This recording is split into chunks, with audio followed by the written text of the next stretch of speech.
মাফলাৰখন কেনেকৈ সহজতে গুঠিব পাৰে সেয়াই দেখুৱাম। এয়া দেখিছে, মাফলাৰ গুঠা ভিডিঅ' দিবলৈ বহুতে কৈ আছিলে, সেয়ে আজি আপোনালোকক একেবাৰে সাধাৰণ বা সহজ পদ্ধতিত গুঠা মাফলাৰৰ ভিডিঅ'টো দিম বুলি ভাবিছোঁ। বহুত গুঠিলোঁ ইতিমধ্যে, ঘৰৰ বাবেও লগতে অৰ্ডাৰো আছিলে। তাৰ বাবে মই এই 6 নম্বৰী শলাটো লৈ লৈছোঁ। আপোনালোকে মোটা শলাটোও ল'ব পাৰে আৰু পাতলটোও ল'ব পাৰে, কাৰণ পাতলটো যদি লয় তেতিয়াহ'লে আপোনালোকৰ বহুত ঘন হ'ব, আৰু যদি অকণমান মোটাটো লয় মানে বেছি নম্বৰীটো লয় তেতিয়াহ'লে আপোনালোকৰ অকণমান পাতল হ'ব, কিন্তু সোনকালে হ'ব। এয়া দুডাল শলা, আৰু মই ইয়াতে এই দুটা কালাৰেৰে মই মাফলাৰখন বনাম বুলি ভাবিছোঁ। আগতে মই এটা কালাৰৰে বনাইছিলোঁ, দুটা কালাৰৰ বনালেও বহুত ভাল লাগিব, সেইবাবে এইবাৰ দুটা কালাৰৰে বনাম। এই দুটা দেখিছে, ঊলৰ বল। আপোনালোকে যি কালাৰৰ বনাব বিচাৰে সেই কালাৰে ল'ব পাৰে। এয়া এনেকৈ দুডাল লৈ ল'ব, লৈ পেলাই এই শলাডাল দেখিছে যে, শলাডালত আপোনালোকে ধুনীয়াকৈ গাঁঠি দিব।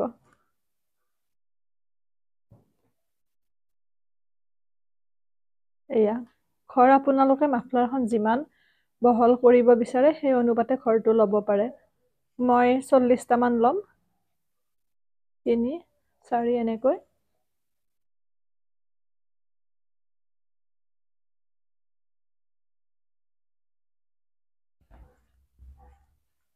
এনেকৈ 40টামান ল'ব।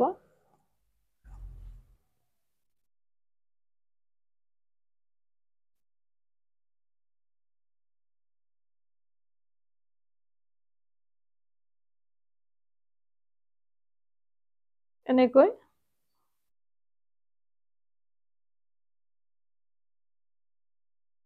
বহুত সহজ হয় আচলতে।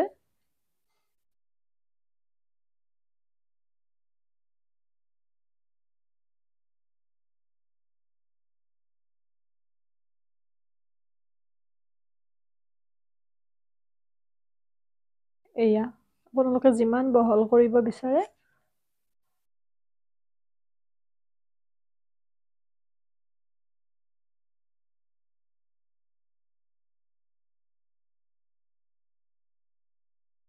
হৈ যাব। এইকেইটা ঘৰে দিম মই। ইয়াতে 45টা ঘৰ মই লৈ লৈছোঁ। ইয়াৰ পিছৰ ষ্টেপটো চাব।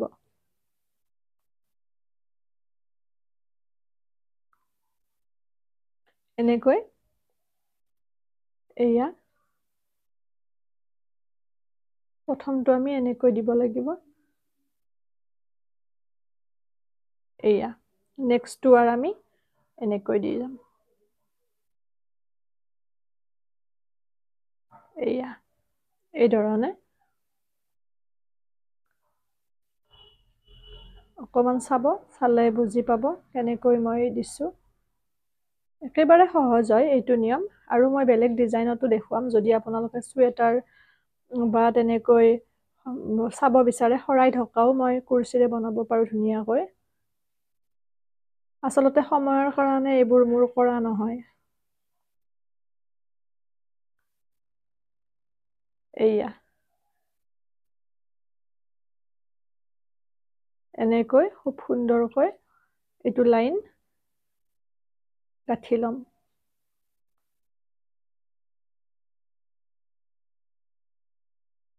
কালাৰটো কিমান ধুনীয়া লাগিছে দেখিছেনে, কম্বিনেশ্যনটো। কালাৰ কম্বিনেশ্যনো বহুত ধুনীয়া হৈছে। এয়া দেখিছেনে, এনেকৈ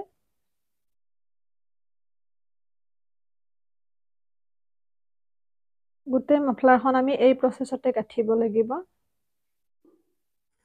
চাব, এয়া ক'ৰবাত যদি অকণমান ৰছী ওলাই থাকে সেইখিনি খুব সুন্দৰকৈ কাটি দি পেলাই ফিনিচিংটো কৰি ল'ব। বহুত বেছি টাইম নালাগিব, যিহেতুকে দুডালকে লৈছোঁ, অকণমান মোটা হ'ব আমাৰ মাফলাৰখন, গতিকে খুব সুন্দৰকৈ হৈ যাব সোনকালে। মই দেখুৱাই গৈ থাকিম। গোটেইখন গুঠাটো মই নেদেখুৱাওঁ, কাৰণ বহুত দীঘল হৈ যাব ভিডিঅ'টো, আৰু এদিনত উলিওৱাটো সম্ভৱো নহয়। এয়া দেখিছে কালাৰটো কিমান ধুনীয়া লাগিব মাফলাৰখন হোৱাৰ পিছত। এনেকৈ মই প্ৰত্যেকটো ষ্টেপ গুঠি যাম, চেম প্ৰচেছ। এই ষ্টেপটো মই গুঠি লৈ পেলাই আপোনালোকক দেখুৱাই আছোঁ। এইটো হৈছে সেকেন্ড স্টেপ আমাৰ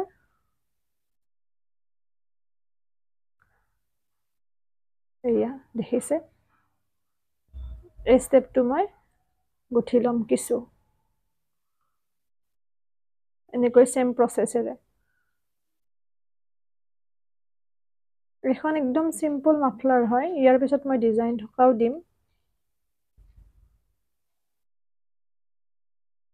এনেকৈ মই গোটেইখন গুঠি লৈ দেখুৱাই আছো চাও দুটা সাইড একে হ'ব মাফলাৰখন আমাৰ এইটো পৰ্যায় পাইছে গৈ ইমানখিনি হৈছে আসলতে মই ভিডিওটো যে বনাই থৈছিলো মাজতে পাহৰাৰ নিচিনাই হৈছিল কাৰণ বিহুৰ পিঠা বনা ভিডিও বা তেনেকে বিভিন্ন দিলো আপোনালোকক মই আগৰ ক্লিপ কেইটাও দি দিছো কাৰণ যেহেতু ঠাণ্ডাৰ দিন যাব হলে তথাপিও আপোনালোকে তেনেকৈ আজৰি সময় যদি যথেষ্টখিনি পায় মাফলাৰখন নিজৰ বাবে এনেকৈ বনাব পাৰে সেই উদ্দেশ্যৰে মই ভিডিওটো আপোনালোকৰ মাজত দি থৈ দিলো কাৰণ মোৰ তাতো ডিলিট হৈ যাব যেহেতুকে আৰু বহুতে মাফলাৰ বনোৱা ভিডিও দিব দিছিল আগতেও বহুকেইখন বনাইছো কিন্তু তেতিয়া তেনেকে ভিডিও কৰা হোৱা নাছিল আৰু এইটো মই আৰম্ভণিৰ পৰা আপোনালোকক দিম বুলি ভাবিছিলো একেবাৰে সহজ পদ্ধতিত দিছো বেসিক সকলেও খুব ধুনিয়াকে পাৰিব ৰব প্ৰথমৰ পৰা মই আৰু এবাৰ দেখুৱাই দিম এইখিনি মই মাজতে যেহেতু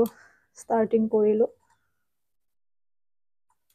আৰু আৰম্ভণিখিনিও আছে ধুনিয়াকে আপোনালোকে দেখিলে ইতিমধ্যে খুব ভাল লাগে সুৱেটাৰো মই দিম গুঠা ইয়াৰ পিছত যদি আপোনালোকে চাব বিচাৰে জনাব মাথো কমেন্ট বক্সত সময়ৰ অভাৱৰ বাবে বহু কামে কৰিলেও তাৰ মানে কেমেৰাটো উলিয়াই পেলাই ভিডিও বনোৱা হোৱা নাছিল আগত এতিয়া উপকৃত হ'ব বুলি কোনোবা এগৰাকী হলেও ভিডিওটো প্ৰস্তুত কৰি দিও একেবাৰে সহজ পদ্ধতিত মই এইখন মাফলা গুঠিছো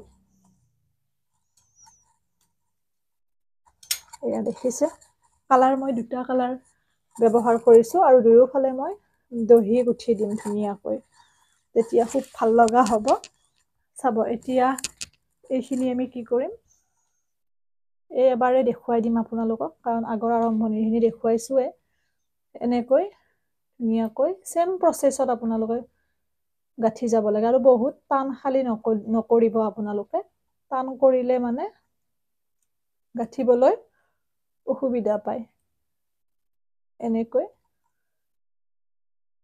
এয়া এফালে উলিয়াই উলিয়াই গৈ থাকিলে হ'ল একেবাৰে সহজ হয় আৰু যেতিয়া এটা ৰাপ আহি যাব তেতিয়া এদিন দুদিনতে মাফলাৰ এখন উলিয়াই দিব পাৰিব কাৰণ বহুতে এনে ঘৰত আজৰি সময় বহুত পায় কাম তেনেকে নাথাকে তেওঁলোকৰ কাৰণে বহুত ভাল নিজৰ সময়খিনিও খুব সুন্দৰ সৎ ব্যৱহাৰ হ'ব আৰু হাতখনো খুব ধুনিয়াকৈ এক্টিভ হৈ থাকে আৰু কিছুমান ধৰি লওক বয়সৰ বাবে বহুতে একো এটা কৰিব নোৱাৰা হয় শেষৰ সময়ছোৱাত এনেকৈ যদি এইবোৰ কৰি থকা হয় তেতিয়া হলে খুব ভাল চলাচল হৈ থাকে এয়া এই পদ্ধতিৰে সেম পদ্ধতি মানে একদম আৰম্ভণিৰ পৰা শেষলৈকে সেম পদ্ধতি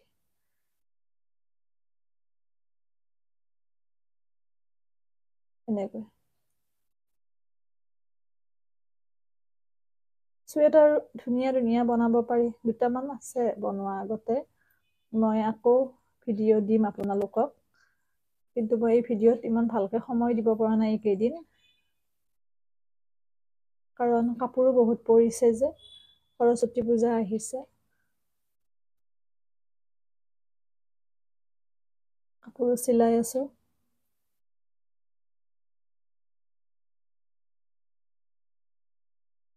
এয়া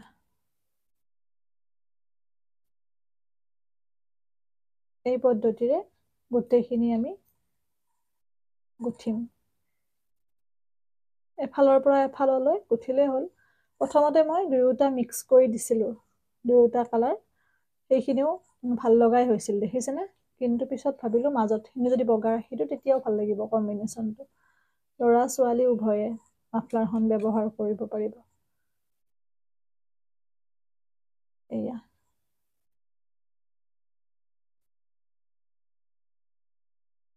এনেকৈ চিম্পল সৰু ল'ৰা ছোৱালী ধৰি লওক যিখিনি পঢ়ি আছে 8, 9 বা তেনেকৈ তেওঁলোকেও আজৰি সময়খিনি এনে মোবাইলটো চাই পচয় কৰাতকৈ যদি এইবোৰ কামত অকণমান এনে কৰি থাকে, যি 10 মিনিট 15 মিনিট পায়, তেতিয়া মাইণ্ডটো খুব সুন্দৰ এক্টিভ হৈ থাকে পঢ়িবৰ কাৰণে। কাৰণ অকল পঢ়াটো যদি আমি ব্যস্ত থাকোঁ, আমাৰ ষ্ট্ৰেছ হৈ যায়। তেনেকৈ ময়ো পঢ়াৰ সময়ত এইবোৰ কিবা কিবি কৰি আছিলোঁ, কিছুমান ক্ৰিয়েটিভ কাম।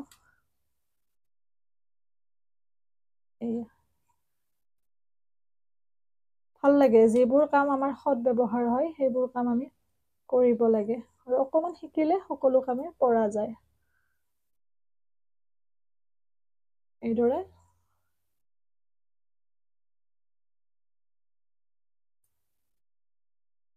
খালি টানকৈ যদি গাঁঠি দিয়ে তেতিয়াহ'লে কিন্তু দিগদাৰ হয় অকণমান।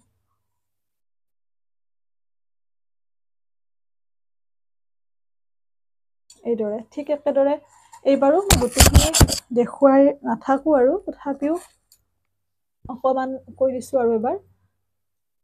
এনেকৈ চেম ধৰণে গাঁঠি গাঁঠি গৈ থাকিলেই হ'ল। এনেকৈ আশা কৰোঁ বুজি পাইছে। এৰিছোঁ, পুনৰ নতুন ভিডিঅ' এটিৰে লগ পাম। সকলো ভালে থাকিব, সুস্থ থাকিব, হাঁহি থাকিব। এনেকৈ যদি মাফলাৰ বনাই মোক দেখুৱাব সকলোৱে, যিসকলে ভিডিঅ'টো চাই পেলাই গোঠে। আৰু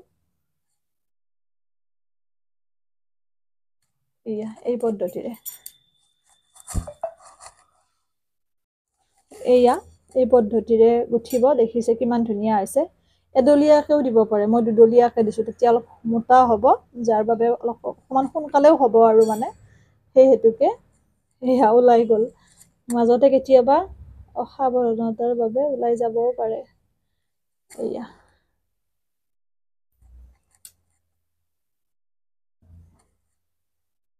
এইদৰে মই বাকীখিনিও গুঠিম ৰ'ব, আৰু অকণমান দেখুৱাই দিওঁ ৰ'ব। নহ'লে যদি আধাতে এৰাই থৈ দিওঁ তেতিয়াহ'লে তাৰমানে আপোনাৰ ওলাই যোৱাৰ চান্স থাকে। গতিকে সম্পূৰ্ণ এডাল এডাল হোৱা কৰিহে এৰিব। এনেকৈ বহুত জল্দি হৈ যায়। যদিহে বেলেগ কাম কৰা নাযায়, অকল মাফলাৰে গুঠিম বুলি ভাবে, আৰু তেতিয়া বেছি টাইম নালাগে।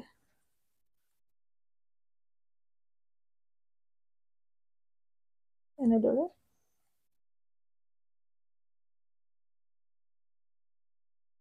এয়া বাকীখিনি মই গুঠিম।